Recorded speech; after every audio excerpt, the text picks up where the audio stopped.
संभाजी महाराज छत्रपति शिवाजी महाराज और उनकी पहली पत्नी साईबाई के बड़े पुत्र थे। इनका जन्म 10 मई 1657 में हुआ था। संभाजी महाराज को बहुत कम उम्र में ही राजनीति की गहरी समझ थी। जब संभाजी 9 साल के थे तब उन्हें एक समझौते के तहत राजपूत राजा जय सिंह के यहाँ बंदी के तौर पर रहना पड़ा था। जब अप्रैल 1680 में शिवाजी महाराज की मौत हुई, संभाजी पन्हाला में ही कैद थे। शिवाजी महाराज के दूसरे बेटे राजाराम को सिंहासन पर बिठाया गया।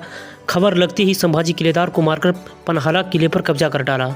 उसके बाद रायगढ़ किले भी अपने कब्जे में कर लिए। तब संभाजी महाराज राजाराम उनकी बीवी जानकी उनकी मां को गिरफ्तार करके सिंहासन पर विराजमान हुए। सत्ता में आने के बाद संभाजी महाराज ने मुगलों से पंगे लेने शुरू कर दिए। 1687 में मराठा फौज की मुगलों में भयंकर लड़ाई हुई, लेकिन अपनों की गद्दारी की वजह से संभाजी महाराज को कैद होना पड़ा। औरंगजेब ने संभाजी के सामने एक प्रस्ताव रखा कि सारे किले औरंगजेब को सौंपकर इस्लाम कबूल करने का प्रस्ताव, लेकिन संभाजी महाराज ने प्रस्ताव को ठुकरा दिया। इस्लाम कबूलने की इनकार करने के बाद संभाजी महाराज को जोकरू वाली पोशाक पहनाकर पूरे शहर में परेड कराई। पूरे रास्ते उन पर पत्थरों की बरसात कराई गई, भाले चुभाए गए, जुबान कटवा दी, आंखें निकाल ली गई। 11 मार्च 1689 को उनके शरीर के टुकड़े टुकड़े कर उनकी जान ले ली गई।